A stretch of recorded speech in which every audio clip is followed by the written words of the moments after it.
Hello बच्चों, welcome back to my channel. कैसे हैं आप सब लोग। बिहार में जो जूनियर अकाउंट्स क्लर्क की वैकेंसी आई है उसकी प्रिपरेशन में आप लोग को करा रही थी।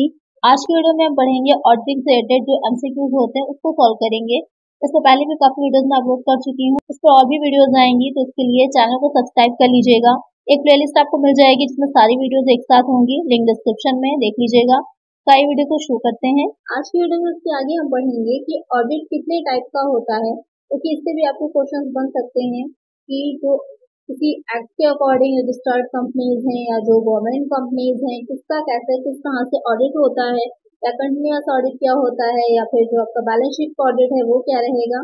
इससे रिलेटेड क्वेश्चंस आपके बन सकते हैं।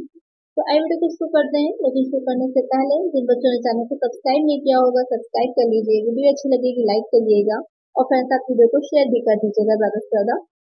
तो शुरू करते हैं और समझते हैं कि ऑडिट कितने टाइप का होता है।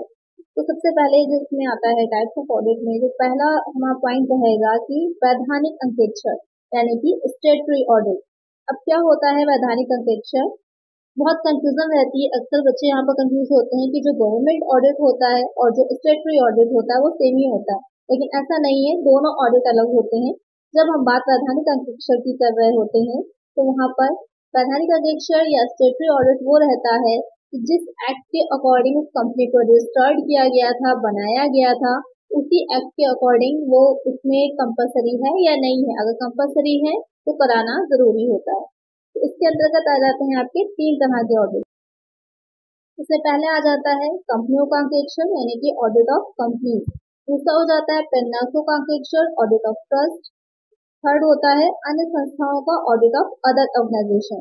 तो क्या होता है कंपनियों का अंकेक्षण या ऑडिट ऑफ कंपनी, तो आपको पता ही होगा क्योंकि इंडिया में अगर हम बात करें तो इंडिया में क्या चल रहा है, कंपनीज एक्ट 2013 अब चल रहा है, 2013 का जो कंपनी अधिनियम है वो चल रहा है। समय समय पर टाइम टू टाइम इसमें जो संशोधन होते रहते हैं। तो यहाँ पर अब जो चल रहा है वो आपका कंपनीज एक्ट 2013 चल रहा है।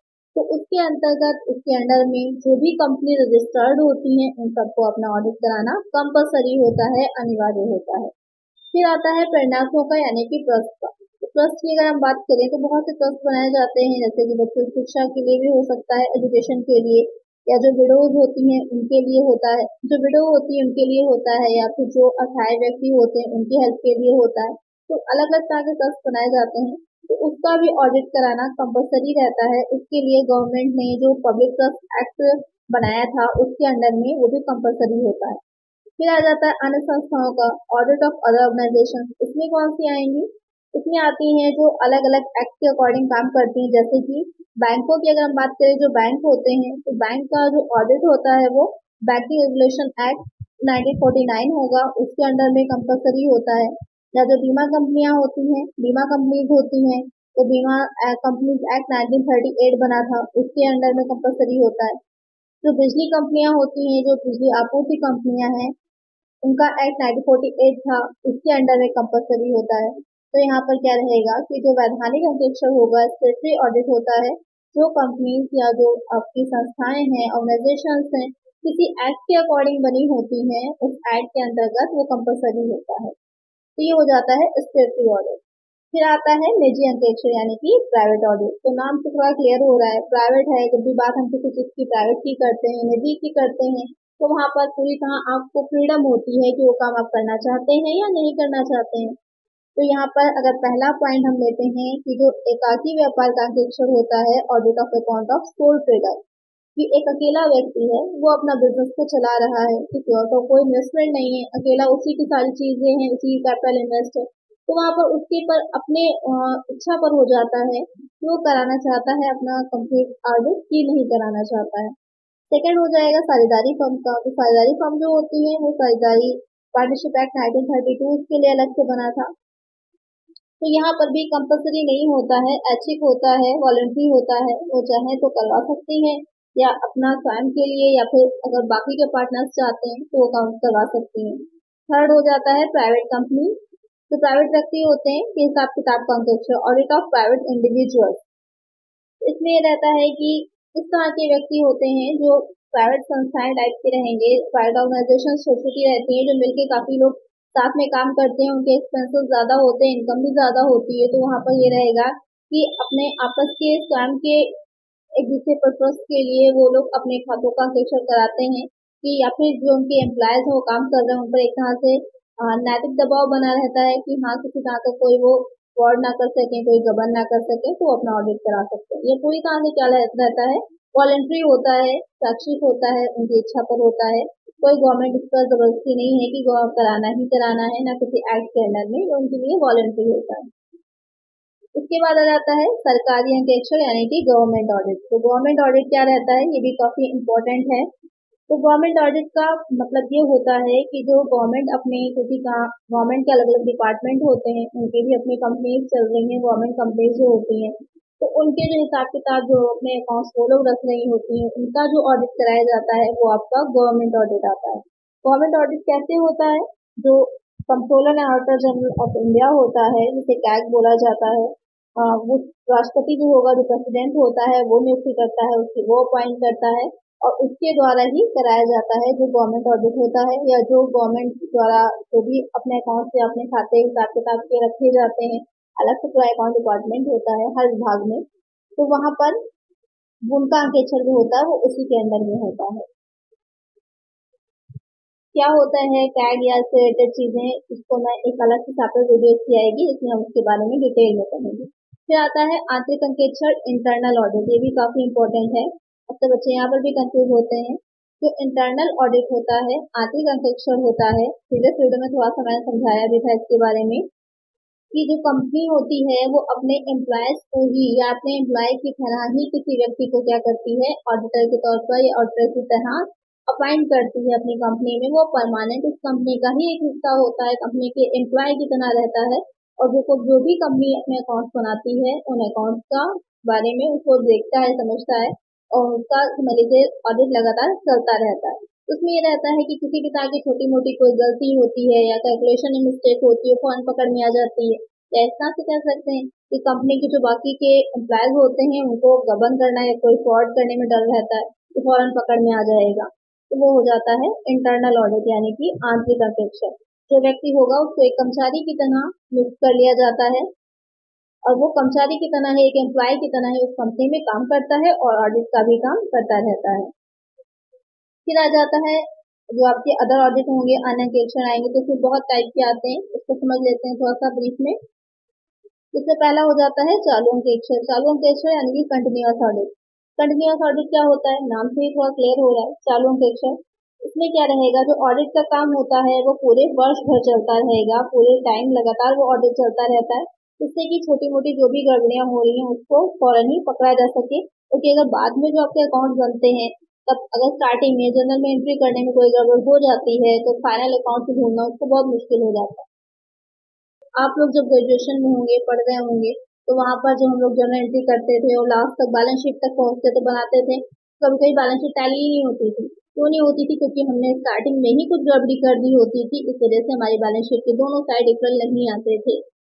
तो ऐसा ही होता है कंपनी में भी, कि अगर छोटी मोटी गड़बड़ी स्टार्टिंग में एंट्रीज के टाइम पर या पोस्टिंग के टाइम पर हो जाती है, तो लास्ट में बैलेंस शीट में टैली करने में या किसी भी तरह की कोई भी अगर फ्रॉड किया गया है स्टार्टिंग में, तो उसको पकड़ना मुश्किल हो जाता है। तो चालू अंकेक्षण जो होता है, जो कंटिन्यूअस ऑडिट होता है, वो क्या रहेगा, लगातार चलता रहेगा किसी भी संस्था में, किसी ऑर्गेनाइजेशन में। जो ऑडिटर होता है उसका स्टाफ जो रहेगा वो लगातार बराबर टाइम टू टाइम आता रहता है, और जितने भी हमारे अकाउंट बने होते हैं उन सबकी जांच करता रहता है। वो हो जाता है हमारा कंटिन्यूअस ऑडिट। फिर हो जाता है वार्षिक या सामयिक या अंतिम या पूर्णगत अंकेक्षण, यानी कि कुछ भी लिखा होगा, मतलब इन चारों का एक ही रहेगा आपका, एनुअल और फाइनल और पीरियोडिकल ऑडिट। तो यहाँ पर ये चारों चीजें एक ही रहेंगी, कंफ्यूज नहीं होना है।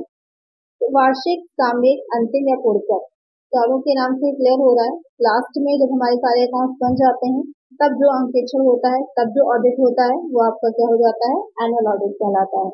तो इसमें फाइनल जो भी आपके अकाउंट्स आपने रखे थे वो सारे कंप्लीट बन गए हैं, सारी बैलेंस शीट है, सब कुछ हमारे फाइनल अकाउंट्स बन चुके हैं। उसके बाद जो ऑडिट होगा वो आपका एनुअल ऑडिट कहलाएगा। फिर हो जाता है अंतरिम अंकेक्षण, इंटरिम ऑडिट। इससे भी क्वेश्चन बनता है। तो जो वर्ष के बीच में होता है अंकेक्षण ऑडिट, वो हो जाता है हमारा अंतरिम अंकेक्षण या फिर इंटरिम ऑडिट। आपने इंटरिम डिविडेंड सुना होगा, कि जो वर्ष के बीच में ही, कभी कभी ऐसी सिचुएशन होती है कि हमको वर्ष के बीच में ही डिविडेंड जो होता है वो देना होता है जो शेयर होल्डर्स होते हैं उनको, तो वहीं पर जितना भी हमारे पास अकाउंट्स होते हैं उन्हीं से फाइनल अकाउंट्स बना लिए जाते हैं और जो डिविडेंड होता है वो दे दिया जाता है। तो वहीं पर जो ऑडिट कराया जाता है वो हमारा हो जाता है इंटरिम ऑडिट, यानी कि वर्ष के बीच में जो ऑडिट होता है हमारा वो होता है इंटरिम ऑडिट। फिर हो जाता है लागत अंकेक्षण यानी कि कॉस्ट ऑडिट। लागत अंकेक्षण क्या होगा, कॉस्ट ऑडिट क्या हो जाता है। इसमें ये देखना कि जो हमने कॉस्ट शीट बनाई होती है या फिर जो भी हमने कॉस्ट अकाउंट्स रखे होते हैं वो सही है या नहीं है, उसकी जांच करने के लिए, या कभी कभी जो सेंट्रल गवर्नमेंट होती है इम्पोर्टेंट समझती है या अनिवार्य समझती है तो आदेश भी दे सकती है, ऐसा ऑर्डर भी दे सकती है कि जो कंपनी होगी वो अपना कॉस्ट ऑडिट कराए। तो वहां पर भी जो कॉस्ट ऑडिट होता है वो कंपलसरी हो जाता है अगर केंद्र सरकार सेंट्रल गवर्नमेंट चाहती है तब। फिर आ जाता है प्रबंधकीय अंकेक्षण मैनेजमेंट ऑडिट। तो यहाँ पर इसमें भी रहता है कि कंपलसरी नहीं होगा, ये अगर जो भी कंपनी है वो ये देखना चाह रही है कि उसका मैनेजमेंट सही ढंग से काम कर रहा है या सही ढंग से जो अलग अलग डिपार्टमेंट है उनका मैनेजमेंट किया जा रहा है नहीं किया जा रहा है, जो भी पॉलिसीज वो बना रहे हैं जो भी काम कर रहे हैं उसका इवैल्यूएशन करने के लिए, इंस्पेक्शन करने के लिए इस ऑडिट को कराया जा सकता है। फिर आता है टैक्स ऑडिट यानी कि कर अंकेक्षण। कर अंकेक्षण में क्या रहता है, क्या होता है कर अंकेक्षण, जो इनकम टैक्स एक्ट 1961 है उसके अंतर्गत कुछ कंपनीज ऐसी होती हैं जिनका टर्नओवर जो होगा या जिनकी रिसिप्ट जो होती है एक निर्धारित जितनी सीमा बनाई जाएगी, इसको चेंज होती रहती है टाइम टू टाइम, क्योंकि इनकम टैक्स में सब चीजें जो होती हैं चेंज होती रहती हैं, नई नई इसमें अमेंडमेंट होते रहते हैं, संशोधन होते रहते हैं। तो यहाँ पर एक निर्धारित सीमा से अधिक जो टर्नओवर होगा या रिसिप्ट होगी तो वहां पर ये रहता है कि उनको अपने जो भी अकाउंट उन्होंने रखे होते हैं या जो प्रोफेशन में होते हैं जैसे कि कोई डॉक्टर्स हैं या फिर जो एडवोकेट्स होते हैं उनकी अपनी फर्म होती है, तो उनको एक टाइम पर जब उनकी एक निर्धारित सीमा से ज्यादा हो जाती है इनकम या टर्नओवर तो उनको अपना टैक्स ऑडिट कराना कंपलसरी हो जाता है, करवाना पड़ता है। नेक्स्ट आ जाता है सोशल ऑडिट यानी कि सामाजिक अंकेक्षण। यहाँ पर ये रहता है कि जितनी भी संस्थाएं होती हैं, जितनी भी ऑर्गेनाइजेशन होती हैं, सबकी अपनी कुछ सोशल रिस्पॉन्सिबिलिटीज भी होती हैं। एक होता नहीं है कि जो प्रॉफिट तो अर्न करना है लेकिन हमें ये देखना है कि हम उससे सोशल सर्विस भी कर पा रहे हैं, समाज को हित हो रहा हो, उनको भी बेनिफिट हो रहा हो, उससे हमें प्रॉफिट को अर्न करना है। सिर्फ एक प्रॉफिट अर्न करना ही किसी ऑर्गेनाइजेशन का एम या पर्पस या गोल नहीं होता, साथ ही समाज को हित देते हुए, उसको प्रॉफिट देते हुए, उनको लाभ देते हुए, उनके जीवन स्तर को ऊंचा उठाते हुए हमको प्रॉफिट को गेन करना है। तो उसमें जो भी स्टैंडर्ड डिसाइड किए जाते हैं उन स्टैंडर्ड को पूरा कर रहे हैं या नहीं कर रहे हैं वो हो जाता है आपका सोशल ऑडिट। इसके अलावा जो उसकी संस्था रहेगी उसमें जो काम कर रहे होते हैं उसके एम्प्लॉयज होते हैं उसके लिए भी जो ऑर्गेनाइजेशन होती है उसकी अपनी कुछ सोशल रिस्पॉन्सिबिलिटीज बनती हैं, जैसे कि उनको प्रोविडेंट फंड प्रोवाइड कराना है, बोनस देना है, इंश्योरेंस देना है, मेडिकल फैसिलिटीज देना है। तो ये सब सही ढंग से दी जा रही है नहीं दी जा रही है तो उसके जो देखरेख होगी या उसकी जो चेकिंग होती है जांच होती है वो सब आपका आ जाता है सोशल ऑडिट में। फिर आता है पर्यावरण के एनवायरमेंटल ऑडिट। इसमें रहता है कि जितनी भी आज के टाइम में जो ऐसी कंपनीज है जो मैन्युफैक्चरिंग का काम कर रही हैं तो उनका ये अपना एक दायित्व समझ लीजिए, रिस्पॉन्सिबिलिटी रहती है कि टाइम टू टाइम जो भी मशीनरी वो यूज कर रही हैं या जो टेक्नोलॉजी यूज कर रही है, जो प्रोसेस उनकी है उससे किसी तरह का कोई पॉल्यूशन तो नहीं हो रहा है, क्योंकि जो चिमनी लगी होती है उससे काफी धुआं निकलता है या जो उनका वेस्टेज होता है उससे जो अगर पानी में बहा देंगे तो नदियां हैं सारी जो तालाब होते हैं छोटे छोटे वो सब पोल्यूटेड हो जाते हैं, तो उनको ये चीज का ध्यान रखना है कि किसी तरह का कोई पोल्यूशन ना फैलाएं, ये उनका हो जाता है। इसकी जो चेकिंग होगी वो हो जाती है एनवायरमेंटल ऑडिट। फिर आता है रोकड़ अंकेक्षण यानी कि कैश ऑडिट। इसमें रहता है कि ये संस्था होगी अपने लेन देन की जांच जो कर रही है उसकी देखने के लिए कि कैश का प्रॉपर सही ढंग से हो रहा है कि नहीं हो रहा है, वो आपका कैश ऑडिट हो जाएगा। एफिशिएंसी ऑडिट गुणवत्ता अंकेक्षण, इसमें देखना कि जो बिजनेसमैन है या जो उनमें एम्प्लॉयज लगे हुए हैं या जो अलग अलग डिपार्टमेंट हैं वो सही से काम कर रहे हैं या नहीं कर रहे हैं। या संगामी अंकेक्षण है, कंकरेंट ऑडिट है। इसमें क्या रहता है संगामी अंकेक्षण में, तो यहाँ पर जो संगामी अंकेक्षण होता है जैसे कि ये ज्यादातर बैंक में काफी लोकप्रिय है या प्रचलित कह सकते हैं। इसमें देखा जाता है कि जो लेन देन या ट्रांजैक्शन किए जा रहे हैं उसमें जो भी डॉक्यूमेंट यूज किए जाते हैं वो पूरी तरह से सही है, करेक्ट है या नहीं है, इसकी जांच करना या क्या प्रोसेस के साथ किया जा रहा है उसकी जांच करना, चेकिंग करना क्या होता है, वो हो जाता है आपका संगामी अंकेच या फिर कंकरेंट ऑडिट। अब आपको समझ में आ गया होगा ऑडिट कितने टाइप का होता है। एक और इसमें कभी कभी क्वेश्चन पूछता है जो आपका पार्शियल ऑडिट हो जाता है। पार्शियल ऑडिट यानी कि जिसे हिंदी में आप कहेंगे आंशिक अंकेक्षण। तो पार्शियल ऑडिट में क्या रहता है कि कुछ हिस्से का, यानी कि जो हमने अकाउंट्स बनाया होता है उसके किसी एक हिस्से का, किसी एक भाग का, इस तरह से कह सकते हैं किसी विशेष अवधि का जो अकाउंट्स होते हैं उससे जो जांच की जाती है या उसकी जो चेकिंग होती है वो हमारी क्या हो जाती है, पार्शियल ऑडिट कहलाती है, आंशिक अंकेक्षण कहलाती है। तो आवश्यकता अनुसार होता है, जरूरी नहीं कराया जाए। अगर आवश्यकता होती है कि हमें लग रहा है कि किसी डिपार्टमेंट में या किसी टाइम पीरियड में किसी तरह का कोई फ्रॉड हुआ है, गबन हुआ है, तो उसके खातों को ही हम चेक करते हैं, वो हमारा पार्शियल ऑडिट कहलाता है। तो आई होप आपकी समझ में अच्छे से आ गया होगा कि ऑडिट कितने टाइप का रहता है। अब आइए इसकी कुछ एमसीक्यूज की तरफ चलते हैं और देखते हैं कि इससे रिलेटेड क्या क्या एमसीक्यूज बन सकते हैं और उनको सॉल्व करते हैं तो हमारा रिवीजन भी हो जाएगा। फर्स्ट क्वेश्चन लेते हैं इसमें, जब ऑडिट पूरे वर्ष नियमित अंतराल या अनियमित अंतराल पर किया जाता है तो इसे कहा जाता है When audit is conducted at regular intervals or irregular intervals throughout the year, it is called statutory audit, internal audit, interim audit, continuous audit। यहाँ पर क्वेश्चन में कह रहा है कि वो ऑडिट जो पूरे टाइम चलेगा, पूरे वर्ष पर चलेगा, 15 दिन के गैप पर कर सकते हैं, 1 मंथ के, कोई रेगुलर टाइम हो या जरूरी नहीं है कि रेगुलर टाइम हो, तब भी वो ऑडिट आपका वर्ष पर चलता रहता है। तो कौन सा ऑडिट होता है, वो हमारा हो जाता है कंटिन्यूअस ऑडिट। मैंने पहले आप लोग को समझाया है इसे। यहाँ पर इसे सतत लेखा परीक्षा भी कहा जाता है। तो सही आंसर होगा हमारा ऑप्शन डी। नेक्स्ट क्वेश्चन है, वर्ष के अंत में ऑडिट को कहा जाता है, audit at the end of the year is known as periodical audit, standard audit, efficiency audit, operational audit. जो वर्ष के एंड में किया जाएगा वो कौन सा ऑडिट होता है, वो हो जाता है हमारा पीरियडिकल ऑडिट। आवधिक लेखा परीक्षा जिसे कहते हैं, इसे एनुअल ऑडिट भी बोला जाता है। तो एक आंसर होगा हमारा ऑप्शन ए। नेक्स्ट क्वेश्चन है, एक ऑडिट जो 2 वार्षिक ऑडिट के बीच किया जाता है कहलाता है an audit which is conducted between 2 annual audit is known as periodical audit, standard audit, interim audit, operational audit. तो मैंने आप लोगों को समझाया था कि जब कभी भी ऐसा होता है कि वर्ष के बीच में ही इंटरिम डिविडेंड दिया जाना होता है तो फाइनल अकाउंट्स को भी वर्ष के बीच में ही बनाया जाता है, तो उसको ऑडिट भी करा लिया जाता है। वो ऑडिट क्या हो जाता है, इंटरिम ऑडिट हो जाता है, अंतरिम लेखा परीक्षा कहलाता है। तो एक आंसर होगा हमारा ऑप्शन सी।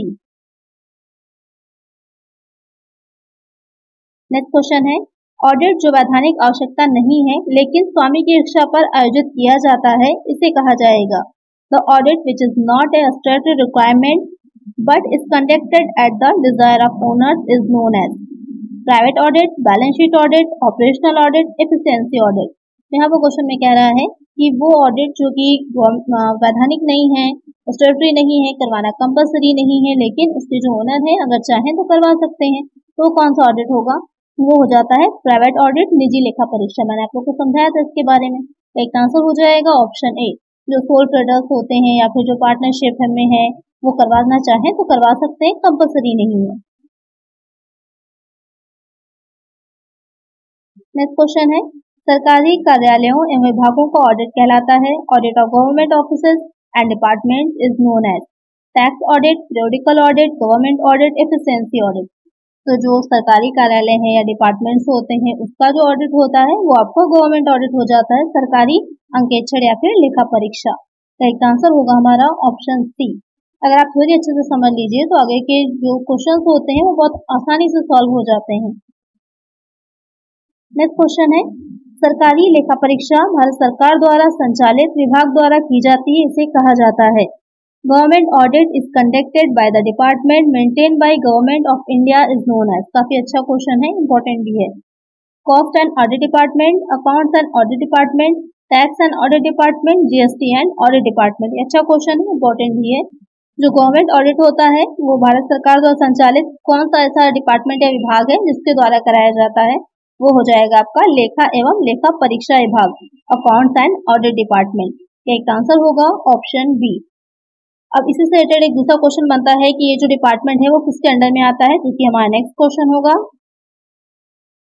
तो नेक्स्ट क्वेश्चन हो जाएगा कि लेखा एवं लेखा परीक्षा विभाग का प्रमुख होता है। Accounts and audit department is headed by ministry of finance, home minister, controller and auditor general of India, prime minister. तो जो यह विभाग है ये किसका, उसका प्रमुख कौन होता है या कौन इसको चला रहा है या किसके अंडर में काम करता है, तो वो हमारा हो जाता है controller and auditor general of India. तो एक आंसर होगा हमारा ऑप्शन सी। ये दोनों क्वेश्चन बहुत इंपॉर्टेंट है, ध्यान में रखिएगा। नेक्स्ट क्वेश्चन है व्यवसाय के कर्मचारियों द्वारा खातों का ऑडिट कहलाता है। Audit of account by the staff of the business is known as statutory audit, internal audit, interim audit, continuous audit. तो यहाँ पर क्वेश्चन में पूछ रहा है कि जो व्यवसाय के कर्मचारी होते हैं यानी कि ऐसा ऑडिट होगा जो कि किसी बिजनेस में, किसी ऑर्गेनाइजेशन में जो स्टाफ होता है वहाँ पर auditor as a staff hire कर लिया जाता है और वो लगातार कंपनी में रहकर ही उस कंपनी के जो भी अकाउंट्स बनाए जाते हैं, खाते रखे जाते हैं, उसका ऑडिट करता रहता है, उसकी जांच करता रहता है। वो हो जाता है आपका इंटरनल ऑडिट यानी कि आंतरिक लेखा परीक्षा। एक आंसर होगा हमारा ऑप्शन बी। अच्छा, आप में से बहुत बच्चे पूछते हैं कि इतना ही सफिशिएंट है या उन्हें और भी पढ़ना है, तो ये आपकी चीजें जो है वो सिलेबस को कवर करा रहे हैं हम कि क्या क्या सिलेबस में है आपके। इसी से क्वेश्चंस आपके बनेंगे, लेकिन क्वेश्चंस कहाँ तक, कितने डीप तक पूछे जाते हैं ये तो डिपेंड करता है कि एग्जामिनर पर।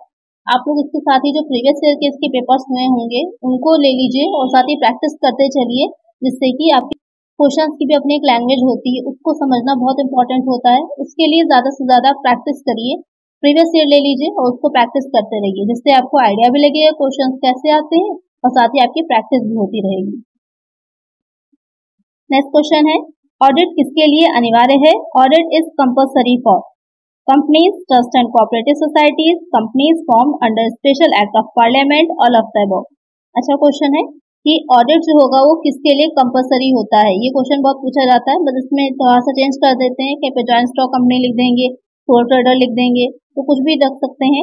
यहाँ पर इन तीनों के लिए ही क्या होगा, कंपल्सरी होगा।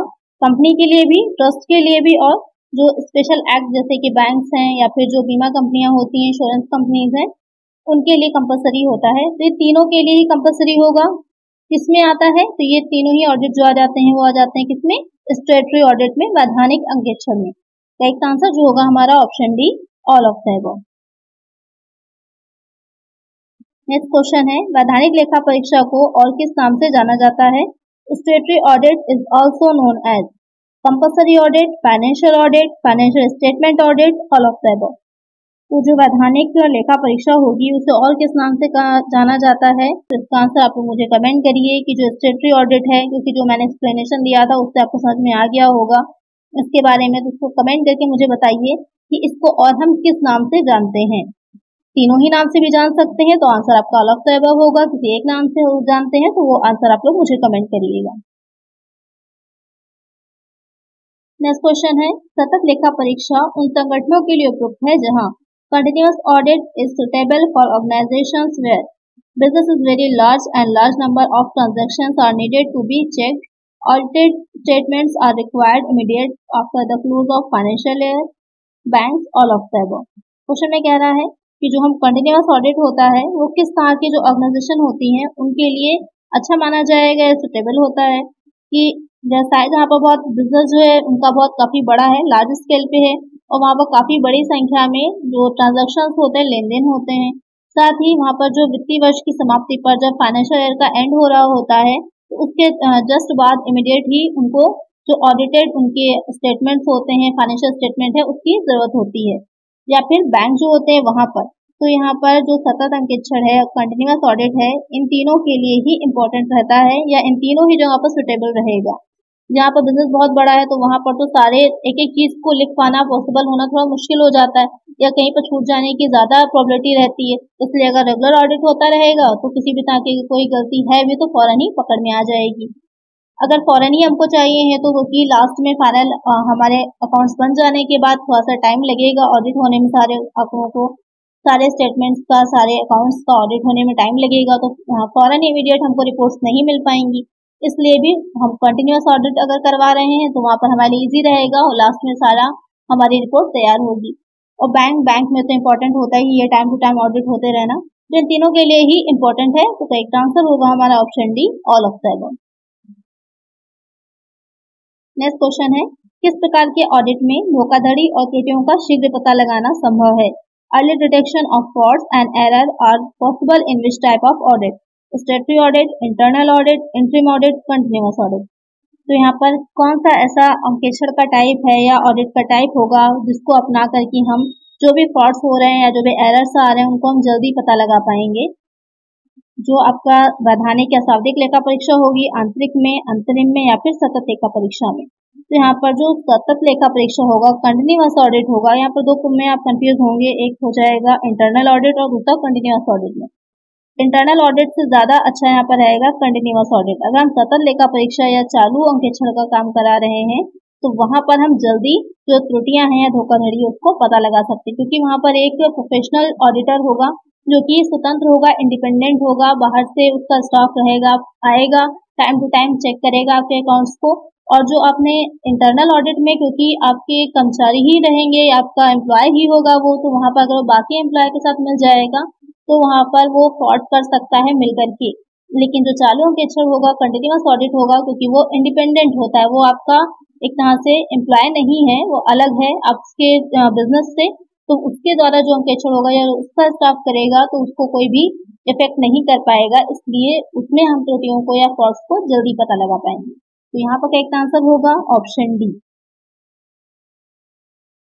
नेक्स्ट क्वेश्चन है, प्रबंधन लेखा परीक्षा को इस नाम से भी जाना जाता है। Management audit is also known as efficiency audit, performance audit, property audit, standard audit.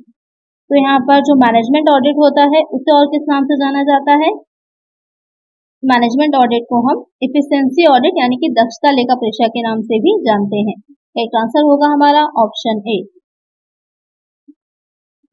Next question है, प्रबंधन लेखा परीक्षा में शामिल है। Management audit involve examination of organisational structure, review the performance of each functions and department of the management to help various levels of management in the effective discharge of their duties, all of the above. तो यहाँ पर question में जो कह रहा है कि जो प्रबंधन अंकेक्षण है या लेखा परीक्षा है उसमें क्या शामिल होता है? तो वहां पर जो ऑर्गेनाइजेशनल स्ट्रक्चर है उसका भी जांच की जाती है, उसके बारे में भी पता लगाया जाता है। साथ ही जो प्रबंधन का प्रत्येक कार्य है, जो मैनेजमेंट है जो भी काम कर रहा है या जो भी पॉलिसीज ला रहा है या जो भी उसके डिपार्टमेंट्स हैं, तो उन सब में उसने किस तरह परफॉर्म किया है उसकी भी समीक्षा की जाती है। साथ ही जो उसके अलग अलग लेवल होते हैं, लोअर लेवल पर होता है मैनेजमेंट, टॉप लेवल पे होता है, मिडिल लेवल पे होता है, तो उन सारे लेवल्स के बारे में जानना कि क्या उनकी ड्यूटीज थी, क्या रिस्पॉन्सिबिलिटी थी, उन्होंने सही ढंग से काम किया है नहीं किया है, जो उसमें क्या सुधार किया जा सकता है, इम्प्रूवमेंट क्या लाया जा सकता है, इन सारी चीजों को शामिल करता है जो आपका मैनेजमेंट ऑडिट होगा। करेक्ट आंसर होगा हमारा option D, all of the above. Next question है, त्रुटियों और धोखाधड़ी को किस प्रणाली के तहत जल्दी खोजा जा सकता है? Error and fraud already committed can be discovered under the system of internal audit, internal check, internal control, statutory audit, interim audit, none of the above. तो क्वेश्चन में कह रहा है कि अगर त्रुटियां हैं या धोखाधड़ी किसी तरह की है, एरर है या फिर फ्रॉड्स हैं, उनको किस प्रणाली या कौन सा मेथड को हम अपनाएं तो जल्दी ही पता लगा सकते हैं। इसका आंसर क्या होगा या क्या इसका करेक्ट आंसर होगा? तो जो आपकी इंटरनल ऑडिट होता है, आंतरिक लेखा परीक्षा है, आंतरिक जांच या फिर आंतरिक नियंत्रण, इसके द्वारा, इसके माध्यम से अगर हम इसे अपना रहे हैं अपनी संस्था में तो हम किसी भी एरर को जल्दी पकड़ सकते हैं। आंतरिक अंकेक्षण के बारे में मैंने आप लोगों को पहले ही समझा दिया। इंटरनल ऑडिट क्या होता है? इंटरनल चेक में ये रहता है आंतरिक जांच कि एक जो एम्प्लॉय है जो काम कर रहा है, दूसरा एम्प्लॉय उसका इस तरह से काम को बांटा जाता है, डिवाइड किया जाता है कि एक जो एम्प्लॉय काम करेगा दूसरा एम्प्लॉय उसकी जांच कर लेता है, तो वहाँ पर क्रॉस चेक हो जाता है, क्रॉस एग्जामिन हो जाता है कि किसी तरह की कोई गलती अगर एक से हुई है तो दूसरा उसको फौरन ही पकड़ लेता है। और उसके बाद इंटरनल कंट्रोल रहता है, तो आंतरिक नियंत्रण भी रहेगा, क्योंकि जब आपस में ही जब ऑडिटर है वहां पर और काम सारा उसके अंडर में रहेगा, चेकिंग चल रही है, जो ऑडिटर है वो एज एम्प्लॉय काम कर रहा है, तो एक दबाव बना रहता है बाकी जो एम्प्लॉयज हैं उन पर। जो इंटरनल चेक चल रहा है जिसकी वजह से भी ये रहता है कि जो दूसरा एम्प्लॉय होता है किसी भी तरह की कोई गलती करने से डरता है या किसी तरह का फ्रॉड करने से डरता है कि दूसरा एम्प्लॉय उसको पकड़ लेगा, तो इस वजह से जल्दी ही आसानी से पता लगाया जा सकता है, या ये भी कह सकते हैं कि कम किया जा सकता है एरर्स को या फिर फ्रॉड्स को। करेक्ट आंसर होगा हमारा ऑप्शन ए। तो आज की वीडियो में इतना ही। आई होप वीडियो अच्छी लगी होगी, आपको क्वेश्चंस अच्छे लगे होंगे और टॉपिक क्लियर हो गया होगा। तो आज की वीडियो में इतना ही। अगर वीडियो अच्छी लगी है तो लाइक कर दीजिएगा, चैनल पर नया सब्सक्राइब जरूर कर लीजिएगा और फ्रेंड्स तक वीडियो को शेयर भी कर दीजिएगा। मिलते हैं नेक्स्ट वीडियो में। Thank you.